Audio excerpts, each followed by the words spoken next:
भरत आए। भरत जैसे ही नगर में आए तो सूना सूना लगा। मां के पास पहुंचे तो मां ने सब हाल बता दिया। तो दशरथ जी चिढ़ गए। मां, वरदान मांगते समय तेरी जीभ नहीं गिर गई? मां, तेरी जीभ में मुंह में कीड़े नहीं पड़ गए? अरे ठीक है, मेरे लिए भले ही तू गद्दी मांग लेती, पर मेरे भैया राम के लिए तू वनवास ना मांगती। और भरत जी ने अपनी मां को त्याग दिया। ध्यान देना, बहुत से लोग हमसे कहते हैं महाराज हमारे घर के बहुत विरोधी हैं, भगवान की भक्ति नहीं करने में देते। आज की कथा सुन लो। तजो पिता प्रहलाद, विभीषण बंधु, भरत महतारी, बलि गुरु तजो कंत ब्रज नंदन, भय मुद मंगल का। जो राम का नहीं हो उसका त्याग कर दो। तुम कहोगे महाराज हमारे माता पिता हैं। हाँ, तुमसे पहले भी किसी ने त्यागा है। तजो पिता प्रहलाद, अपने पिता का त्याग कर दिया प्रहलाद जी ने। क्यों? क्योंकि वो राम के विरोधी थे। भाई भुजा कहलाती है, और एक ऐसे हुए जिन्होंने भाई का त्याग कर दिया और भाई का वध करवा दिया। क्यों? क्योंकि वो राम के विरोधी थे। कौन? विभीषण बंधु, विभीषण जी। संसार में सबसे बड़ा रिश्ता अगर कोई होता है भावुकता का, तो उस रिश्ते का नाम है मां। मां से बड़ा कोई ममता का, भावुकता का नाता नहीं है। लेकिन आज भरत ने राम के कारण अपनी मां को भी त्याग दिया। विभीषण बंधु, भरत महतारी। और गुरु का रिश्ता विश्व में बहुत बड़ा नाता है। लेकिन एक ऐसे भक्त हुए जिन्होंने गुरु को भी त्याग दिया। बलि गुरु तजो, राजा बलि ने गुरु को भी त्याग दिया। क्यों? क्योंकि ये भगवान से दूर लिए जा रहे थे। गोस्वामी जी ने मीराबाई को चिट्ठी में लिखा था, जाके प्रिय न राम वैदेही, तजो कोट बैरी सम, यद्यपि परम स्नेही। जिसके राम प्रिय ना हो, जिसके लखन प्रिय ना हो, जिसकी जानकी प्रिय ना हो, वो इंसान तुम्हारे जीवन में कोई भी रिश्ते में लगता हो, शरीर से ना भी त्याग पाओ पर मन से उसे जरूर त्याग देना। जो राम का नहीं वो किसी काम का नहीं, त्याग देना। भरत ने अपनी मां को त्याग दिया। मंत्रा समझाने आई तो मंत्रा की पिटाई कर दी शत्रुघ्न ने। टेढ़ा कर दिया मार मार के मंत्रा को, कपाड़ फूट गया। मां कौशल्या के पास गए। भरत जी की आंखों में आज आंसू है। मां कौशल्या बैठी है, कुछ बोले नहीं। कौशल्या को देख करके भरत जी रो पड़े। मां कैसी है तू? कौशल्या ने हृदय से लगा लिया। भरत को लगा कि शायद हमसे मां बोलेगी नहीं, क्योंकि हमारी मां ने बड़ा अपराध किया, हमारे भाई को हमारे कारण वन में जाना पड़ा।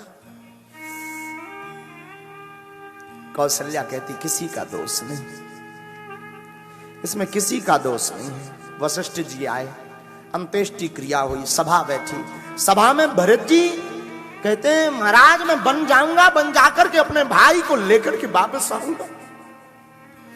वशिष्ठ कहते हैं, आदि सब गुरु कहते हैं नहीं नहीं तुम राज करो, बैठो, पर भाई हो तो भरत जैसा।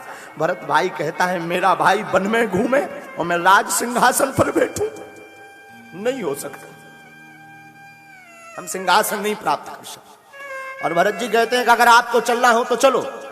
और 14 वर्ष के वनवास में राम जी के साथ भले ही लक्ष्मण जी रहे, पर सबसे ज्यादा अगर पीड़ा किसी को रही तो भरत को रही, और भरत से ज्यादा किसी को पीड़ा रही तो शत्रुघ्न जी को रही। राम जी तो वन चले गए थे, लक्ष्मण जी तो साथ में थे। भरत जी अयोध्या छोड़ करके नंदी ग्राम में जाकर के रहने लगे थे, जमीन में गड्ढा खोद कर। क्यों? क्योंकि सेवक का धर्म स्वामी से नीचे होता है। आजकल सेवक नहीं है, पहले के जमाने में सेवा होती थी, तो सेवा दिखती थी, सेवक नहीं। आज के जमाने में सेवा नहीं दिखती है, सेवक ज्यादा दिखते हैं। हम तो अनुभव करते हैं अपने साथ, हमारे साथ जितने लोग रहते उनकी सेवा कम दिखती, सेवक ज्यादा दिखते। लुंगी पहने, त्रिपुंड लगाए, भागो भागो गुरु जी आए, गुरु जी आए, ठठरी के भरे। पहले के जमाने में सेवा हो जाती थी, स्वामी को पता नहीं लगता था। आज के जमाने में स्वामी या पतो पहले लगत बाद में सेवा हो, तो कौन सेवा का करेगा? हाँ, सेवा वही है जिसमें सेवक के द्वारा कार्य हो और स्वामी को पता न लगे। सच्चा सेवक और अच्छा सेवक वही है। सबते सेवक धर्म कठोरा, सबसे कठोर धर्म है सेवक का। और आजकल के से राम बचाए। महाराज जी नीचे जमीन में गड्ढा गाड़ करके रहते हैं। सबसे ज्यादा कष्ट सहाय तो शत्रुघ्न।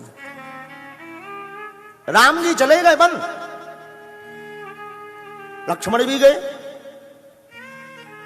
जानकी जी भी गई, भरत जी नंदीग्राम चले गए। अब यहां अयोध्या में कौन बोले? शत्रुघ्न। शत्रुघ्न जी कर क्या रहे? शत्रुघ्न जी सबको संतुष्टि दे रहे। भवन में कौशल्या माता बैठी हैं, रो रही तो भरत जी जा रहे, भोजन नहीं पा रहे। 14 वर्ष तक शत्रुघ्न जी ने प्रसाद नहीं पाया।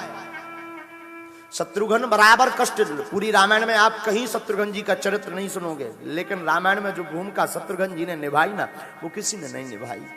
माँ के पास जाते हैं, माँ मुझे भूख लगी है, तू खवाएगी नहीं क्या? कौशल्या के पास, माँ तू रोती रहेगी? कौशल्या को समझाते। शत्रुघ्न जी कौशल्या माँ के यहां से निकलते तो सुमित्रा माता को समझाते, माँ क्या तू मुझे रुलाना चाहती? ऐसी बैठी रहेगी? भैया आ जाएंगे 14 वर्ष बाद। पिताजी चले गए तो क्या हुआ? मां मत रो। पूरे अयोध्या के लोग भोजन त्याग देते, पानी त्याग देते, घर घर जाते शत्रुघ्न जी, पानी पिलाते। भैया राम जी आएंगे 14 साल बाद, 14 साल बाद आएंगे, तुम कमजोर मत हो जाना, मर मत जाना, खाओ। कम से कम जब वो आएंगे तो ये तो कहेंगे कि हमारी पूरी प्रजा तंदुरुस्त है, वरना वो हमें डांटेंगे, हमें मारेंगे कि हमारे रहते हुए हमारी प्रजा भूखी रही। और तो और शत्रुघ्न जी घोड़ों के पास जाते, जो राम जी के घोड़े थे, जिन पर राम जी घोड़ों पर बैठा करते थे, जो रथ में निभो करते थे, वो घोड़े भी ने खाना बंद कर दिया, पानी पीना बंद कर दिया, सूख गए घोड़े। शत्रुघ्न जी जाकर के गले में हाथ डालते हैं और घोड़ों से कहते, भैया कितना पागल हो तुम, कितना रोगे, मत रो। 14 साल बाद जब राम जी आएंगे, वो राजा बनेंगे तो किस पर बैठेंगे? तुम कमजोर हो जाओगे तो राम जी कहां बैठेंगे? राम जी पर दूसरे घोड़े बुला लेंगे, तुम्हारी सेवा बंद हो जाएगी, कमजोर हो जाओगे। घोड़ों के गले में हाथ डाल डाल करके घोड़ों को समझाते शत्रुघ्न जी।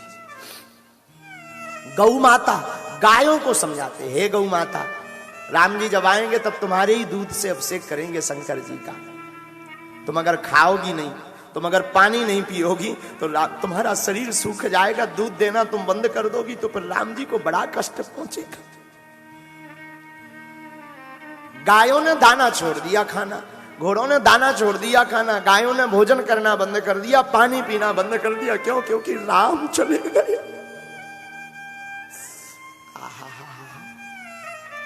भरत जी सोए नहीं, रातों भर घूमते रहते, कोई भूखा तो नहीं है, कोई प्यासा। सबसे श्रेष्ठ धर्म है रामायण में शत्रुघ्न जी का।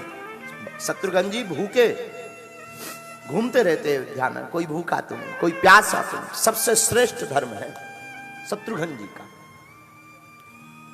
आहा।